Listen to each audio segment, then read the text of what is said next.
दोस्तों नमस्कार, मैं हूँ रिनेश रंजन और आप देख रहे हैं रिनेश रंजन ब्लॉग चैनल। दोस्तों आपको पता है कि कई दिनों से इस चैनल पर हमने वीडियो ब्लॉग या कोई टॉपिक हमने नहीं आपसे शेयर किया दोस्तों।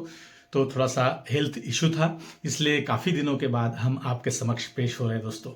तो बहुत बहुत धन्यवाद आपका कि आप सब्र रखते हो और अभी कंटिन्यूसली नए नए टॉपिक आपके समक्ष आते जाएंगे दोस्तों। और कुछ ही दिनों में हमारा एक दूसरा चैनल भी ओपन होगा जिसका नाम होगा खबरों की खबर। यानी कि जो अमन में शांति चाहते हैं, एकता चाहते हैं, समता चाहते हैं, सुख चैन चाहते हैं दोस्तों, उनके लिए वो बहुत अच्छा साबित होगा उस टॉपिक पर हमारा चैनल खबरों की खबर। तो आप वेट कीजिए, इंतज़ार कीजिए उसका। तो चलिए आज के इस टॉपिक में दोस्तों, आपने थंबनेल पर जरूर पढ़ रहे होंगे आप कि क्या है, किसके हाथ में हो घर की सत्ता। यानी आप टॉपिक समझ गए, घर घर की कहानी से ताल्लुक रखता है टॉपिक दोस्तों। कि आपको पता होगा कि समाज में, दुनिया में जो भी लोग अपनी कमाई अपने जीवन में करते हैं, कमाते हैं, तो कमाते हैं 99% लोग अपने खुद के संतान के लिए, बच्चों के लिए दोस्तों, चाहे लड़का हो चाहे लड़की हो। लेकिन आपको ये भी पता होगा कि कई घरों में जब दो लड़कियां होती हैं, एक लड़की होती है, तो उन्हें लड़के की बहुत आवश्यकता ऐसी लगता है लोगों को कि लड़का चाहिए कि हमारे घर का, हमारे खानदान का चिराग आगे बढ़े और हमारे खानदान का नाम चले। ऐसी सोच कुछ लोगों की है। लेकिन पहले 4-5 बच्चे हुआ करते थे, पहले तो दर्जनों हुआ करते थे, उसके बाद 4-5 बच्चों पर आई बात, उसके बाद में 3 बच्चों पर आई, उसके बाद 2 बच्चे। और अभी कुछ लोग तो ऐसा सोचते हैं दोस्तों कि दुनिया की महंगाई बढ़ रही है और एजुकेशन महंगा हो गया, हर चीज़ दुनिया में महंगी होती जा रही है दोस्तों। तो लोग सोच रहे हैं कि बस एक ही बच्चा काफ़ी है, उसी की परवरिश करें। लेकिन फिर भी आज के तारीख में बहुत ऐसी घर हैं, बहुत ऐसी फैमिलीज़ हैं, बहुत ऐसे लोग हैं दोस्तों कि ऐसा सोचते हैं कि लड़का ज़रूर चाहिए, और किसी को 2 लड़के हो गए, 3 लड़के हो गए। आज भी ऐसे परिवार, फैमिली समाज में है दोस्तों। अब टॉपिक इतना ज़बरदस्त है दोस्तों ये कि बहुत लोग इस टॉपिक से जुड़े हैं, या आप अभी ये वीडियो अंत तक देखेंगे तो आपको पता चलेगा कि जो भी अपने संतान के लिए कमाई लोग करते हैं, तो उसमें जो है, जब माँ बाप अपनी करियर में कमाते हैं, बच्चों के लिए इकट्ठा करके संपत्ति रखते हैं, लेकिन वो ये परलोक जाने के बाद, ये दुनिया माँ बाप छोड़कर जाने के बाद में वो बच्चे उस प्रॉपर्टी का, संपत्ति का क्या करते हैं, ये आपको खबर नहीं होती है, या माँ बाप को खबर नहीं होती है दोस्तों।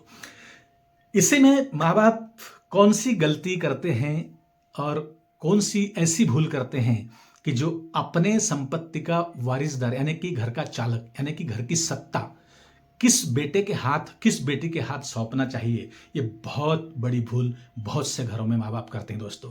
यानी कि ये आप सोचिए कि घर घर की कहानी है। 99% आपको ऐसे किस्से सुनने मिलेंगे, देखने मिलेंगे दोस्तों समाज में, कि लोग बुढ़ापा आने के बाद, रिटायरमेंट होने के बाद में घर की जो उनकी संपत्ति है, उनकी जो जमीन जायदाद है, या जो भी संपत्ति उन्होंने इकट्ठा की है अपने जीवन में बड़े परिश्रम से, लेकिन वो घर में किस बच्चे के हाथ में उस चाबियां, उस तुम्हारे जायदाद की या तुम्हारे संपत्ति की देना चाहिए, इसमें भूल करते हैं दोस्तों। तो चलिए आते हैं इस टॉपिक पर। तो ये होता क्या है दोस्तों? तो क्या होता है कि कई घरों में जैसे 3 बच्चे हैं मान लो, उसमें कुछ एक आध लड़की है, 2 बच्चे हैं, तो होता यह है कि हर घर में जो संतान होती है, हर जो 2 बच्चे भी होते हैं, सगे भाई भी होते हैं, वो भी एक दूसरे के साथ में उनका नेचर जुड़ता नहीं है। यानी कि अलग अलग विचारधारा के बच्चे घर में रहते हैं, होते हैं, पलते हैं, बढ़ते हैं दोस्तों। तो इसमें होता यह है कि बचपन से ही आपको पैनी नज़र रखनी है कि कौन बच्चा व्यवहारिकता में किस प्रकार का है, बातचीत उसकी किस प्रकार की है। यानी कि बोलते हैं ना कि बचपन में ही बच्चे समझ में आते हैं माँ बाप के, और आने भी चाहिए कि कौन सा बच्चा किस कैटेगरी का, मतलब क्या बोलेंगे उसको, कि किस स्वभाव का है, कौन से नेचर का है, कि ये हमारी संपत्ति ठीक से संभालेगा, या अपने भाई का हाथ छोड़कर, अपने सगे भाई की उंगली छोड़कर ये अकेला अपनी तरक्की में लग जाएगा। ये माँ बाप को जाने के बाद तो पता होता नहीं है।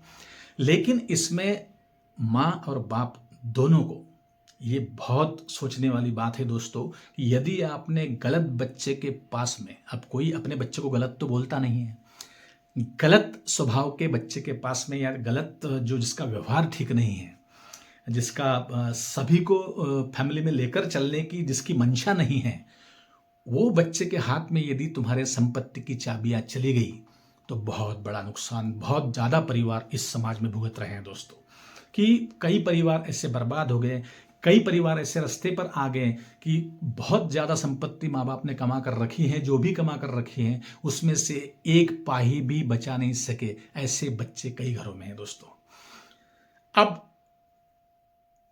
आदतों के ऊपर हमने फोकस करना चाहिए कि यदि कोई जैसे बच्चे हैं तो अलग अलग शौक पालते हैं बच्चे, तो वो बच्चे का किरदार क्या है वो तो माँ बाप जाने के बाद में पता नहीं चलेगा। लेकिन आप यदि बहुत गौर से देखते हैं, गौर से सोचते हैं, और यदि लोगों के कहने पर आप भरोसा रखते हैं या टीचर के कहने पर आप भरोसा रखते हैं या समाज में आपका बच्चा कैसे बर्ताव करता है उस समय तक यदि आप जीवित अवस्था में हैं तो आप आपके बच्चे का व्यवहार और नेचर पता कर सकते हैं दोस्तों। होता यूं है दोस्तों कि जब आप इस दुनिया को छोड़कर चले जाते हो, कई माँ बाप तो ये गलतियां करते हैं कि संपत्ति कमाते हैं लेकिन बच्चों के नाम करने के बगैर वो इस दुनिया को छोड़कर चले जाते हैं, अलविदा हो जाते हैं दोस्तों। उसके बाद बच्चों को जो तकलीफ होती है इस संसार में, इस जीवन में, कि तुम्हारी संपत्ति तुम्हारे बच्चे को प्राप्त करने के लिए भी बड़ा समय लगता है, बड़ी कठिनाइयां होती हैं उसको। और आपके बाद में यानी आपने आपकी संपत्ति कमाया है, आपने श्रम किए हैं, आपने मेहनत से कमाया है, तो आपका ये दायित्व है कि आप जीवित अवस्था में ही उन बच्चों के नाम आपकी संपत्ति करवा दो। ये सबसे पहली भूल ये होती है।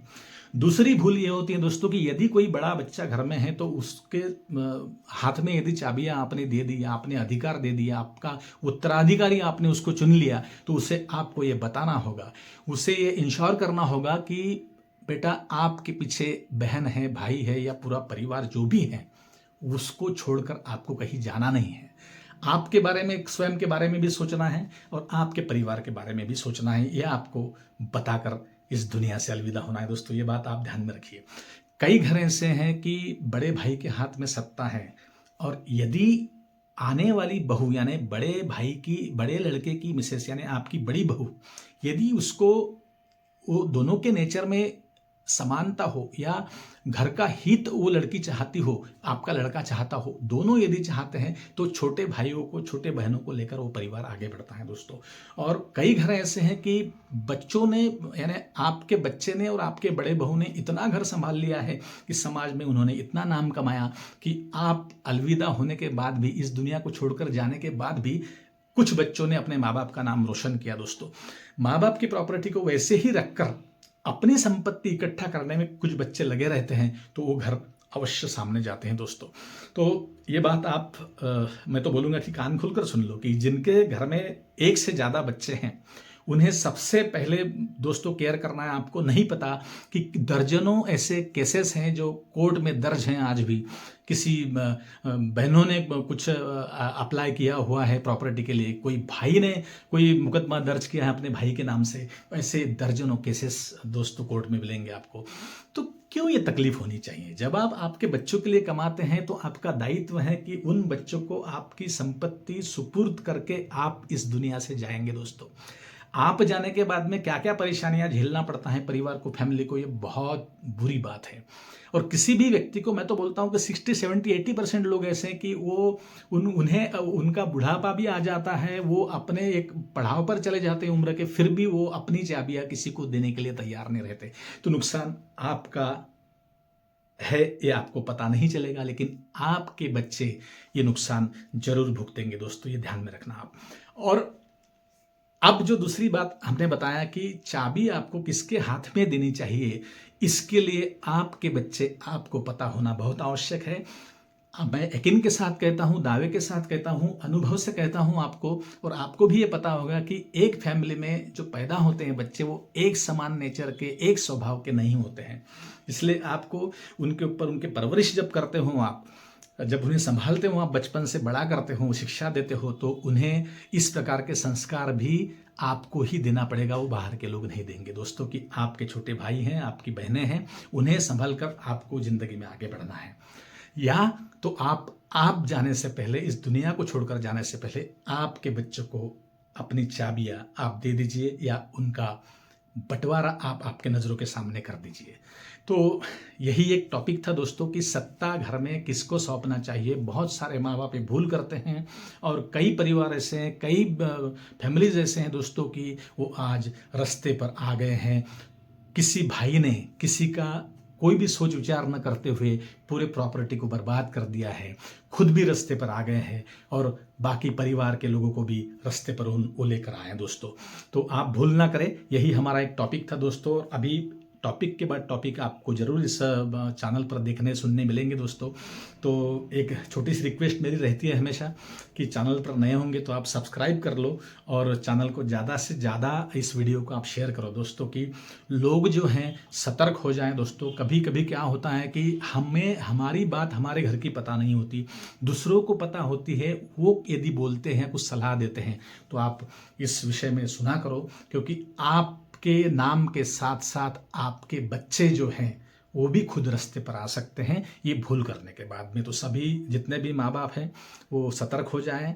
जब आप संपत्ति के लिए इकट्ठा करने के लिए आप सुबह से शाम तक दौड़ते हो और प्रॉपर्टी इकट्ठा करते हो, तो आपके बच्चों को उसका फायदा होना चाहिए। कहने का मतलब यही है कि वही बात जो मैं बार बार कहता हूँ कि संस्कार संस्कार संस्कार, इसके सिवा दूसरा कोई रास्ता नहीं है दोस्तों। तो चलिए मिलेंगे फिर नए टॉपिक के साथ में, तब तक के लिए नमस्कार। जय हिंद, जय भारत दोस्तों, जय संविधान।